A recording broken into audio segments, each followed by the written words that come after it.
Cruelclaw triggers and Ball passes priority on it. And so does everyone. Welcome to SplitSecond. If you want to buy the best sleeves or other magic-related accessories, head down to Dragon Shield using the affiliate link below. If you plan to buy some magic singles for your latest brew, check out TCG Player, where you can find all the niche cards you're missing, and by using our new affiliate link, you're helping the show. This week we bring you new commanders from the new set, BLOOMBURROW. Elder brewed the food chain list for Helga, cEDH Seer.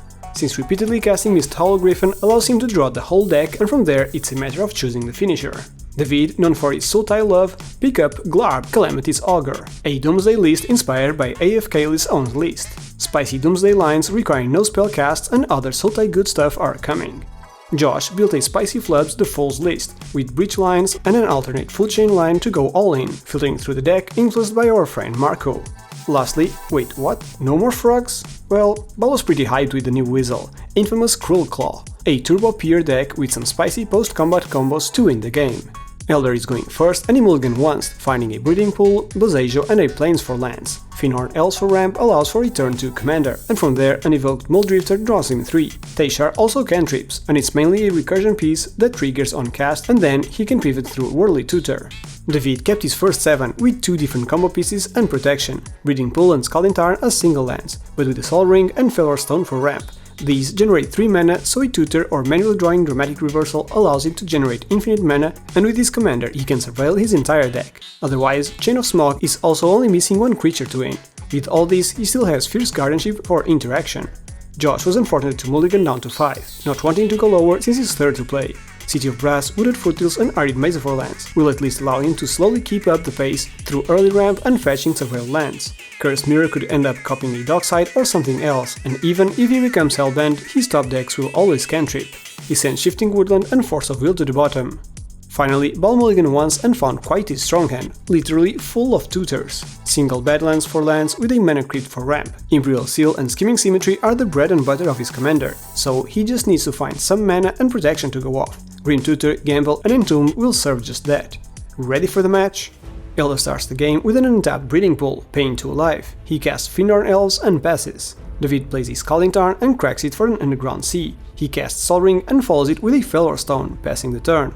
Josh plays a Wooded Foothills and cracks it for a Tropical Island. He casts a Sol Ring and passes.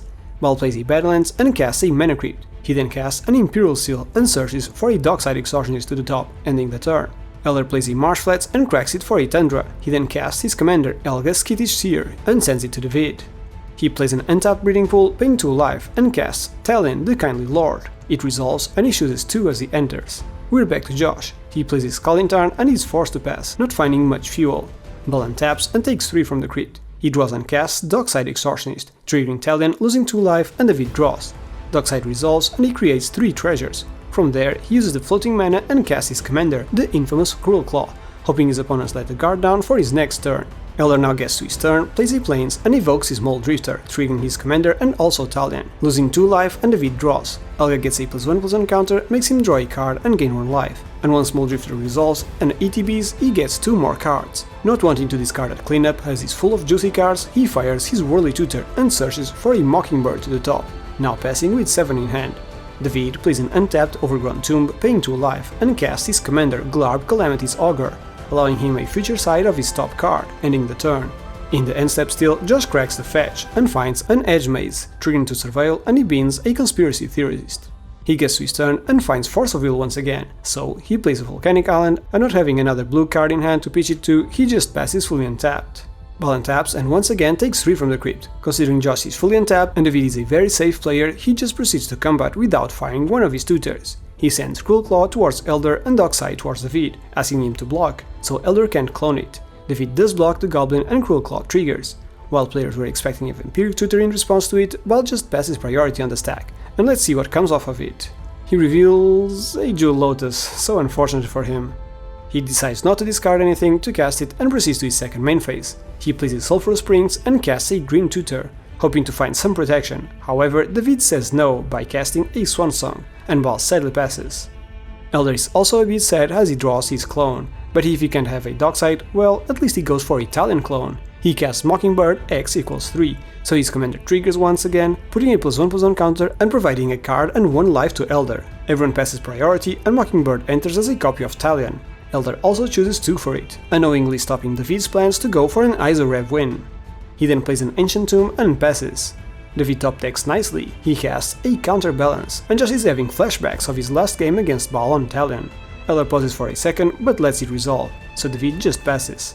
Josh draws, plays a City of Brass and contemplates his life choices. In the end, he decides to be a bit proactive, since there is now more interaction from Elder and David to hopefully stop Baal. He casts his commander Flubs the Fool. Counterbalance triggers, but since David can look at the top card of his deck, as long as he controls his commander, he decides to not acknowledge the trigger, so another frog hits the table. Josh then casts Cursed Mirror, triggering Flubs and Counterbalance, which is disregarded again. He discards Team Vents to Flubs trigger and Cursed Mirror enters as a copy of Baal's infamous Cruelclaw, with haste. He attacks Baal with it, connecting and triggering. He reveals from the top an Eternal Witness, which he decides to cast, so he discards a Force of Will to the trigger and so Flubs triggers again to discard, but so do 2 opposing Italians, which resolve first, draining him for 4 and providing a card to David and Elder. He then discards his last card in hand and a Witness does resolve. It enters play, triggering and he targets the Scalding Tarn. Since he's able to play an additional land each turn through Flub's ability, he plays it, triggering Flubs, and since he's L-bent, he gets to draw 1 card instead. However, he does hold priority on the trigger, cracking the Tarn right away, to avoid drawing more lands as he has unfortunately flooded quite a bit this game. He gets a Taiga and draws, but nothing he can cast now, so he passes. Baal then taps and wins the crit roll. He draws and proceeds to combat right away. He attacks Elder as he's the only person that can block, and the damage connects. Cruelclaw triggers and Baal passes priority on it. And so does everyone. He exiles from the top a Rain of Filth. After some thinking, he decides to fire some bullets, and does cast the Rain of Filth by discarding a Gamble. Counterbalance triggers, but David passes on it. On his second main phase, he fires an Entomb, triggering Counterbalance again, and David passes. Entomb ends up resolving and Baal finds a Peer into the Abyss to his graveyard. He now follows it with a Mizzix Mastery, targeting the Peer, hoping the 4 mana value on it will be harder to counter. Counterbalance triggers, and David gladly shows a Culling Ritual from it.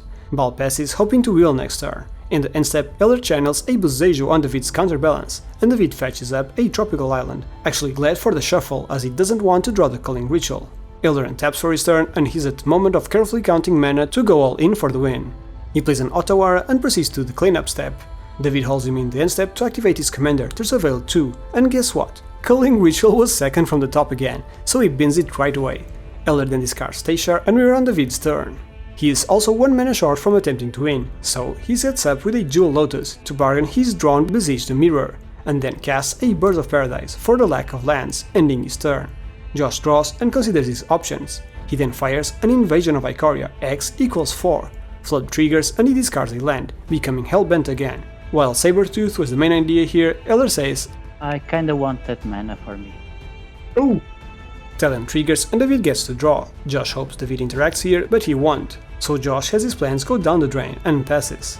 Baal taps and loses the crit roll again. He draws and decides to go proactive, either wasting his opponent's interaction or trying to win before he wants to have another turn. He puts a Scheming Symmetry on the stack, targeting himself and Josh. He finds an Orcish Bowmasters, and Josh finds a Gamble to try to go for a 50-50 breach. Baal then proceeds to combat and attacks Josh, telling him it would perhaps be of his interest to let the damage go through. Being hell-bent, Josh ends up agreeing that whatever comes forth, it might simply suck out interaction from his opponents, leaving a clearer way for his gamble, so he declares no blockers. However, with the fear of a wild Sire of Insanity coming from the top, David fires an Abrupt Decay on Cruelclaw, and Baal's dreams shatter once again. Elder Stallion still triggers and he draws and David loses 2 life. On Baal's second main phase, he fires his last bullet, a Wheel of Fortune. However, Elder responds with a Fierce Guardianship, Baal's last nail in the coffin. Still in the end step, Elder fires a Baby Rift on David's Stallion, triggering it, and David holds priority, activating his commander to surveil 2, and binning both cards before drawing. Stallion is bounced, and we're back to Elder's turn. He draws, hoping to find a green land to get Misthollow Griffin with his Court of Calling, but he didn't. He gets 6 colorless mana from Mana Drain, and uses 3 to help hardcast Solitude, triggering his commander to gain 1 life, put a +1/+1 counter on itself, and draw a card. Is it a land? Unfortunately not. Solitude enters play and he exiles David's commander, hoping to set him back in case he needs Glarb without summoning Cygnus for its ability. He now casts an Elvish Mystic which he uses to help convoke his Court of Calling, x equals 4. However, David responds with his own Fierce Guardianship, Hardcast. Still in response though, Elder fires a Pact of Negation to set up everything for his next turn. Core resolves, searching for Missile of Griffin, and with 3 cards in hand, Eller passes. David feels confident as he untaps. He draws and casts Witherbloom Apprentice right away, triggering Talion and Eller draws. However, the Apprentice hits the table. From there, David casts Chain of Smog, targeting himself, triggering Witherbloom and Talion once again. Eller draws once more, but lets it resolve. David discards 2 and copies the Chain, targeting himself again, triggering the Apprentice once again, draining his opponent's life. He goes Hellbent and keeps copying the Chain on himself, triggering the Witherbloom Apprentice. However, despite this being the good timing to remove the Apprentice to stop the combo, Eller didn't find the responses, so David keeps looping the Chain on himself ad eternum, and wins the game by draining his opponents through Witherbloom Apprentice's triggers. GG. Thank you for joining us for today's match, everyone. If you would like to play with us in our matches, check out our Patreon below. Speaking of which, we'd like to start the credits by thanking our current patrons, and especially Izanagi, Ajimo, Drunken Housecat, Pina, Ricardo, Katerina, Zenon, Chris and Travis, our stack breakers. If you want to support us, you can do so by liking this video, subscribing or by becoming a patron yourself. If you enjoyed this video, please leave a like and a comment below, it greatly helps the channel. You can also take a look at one of these videos here.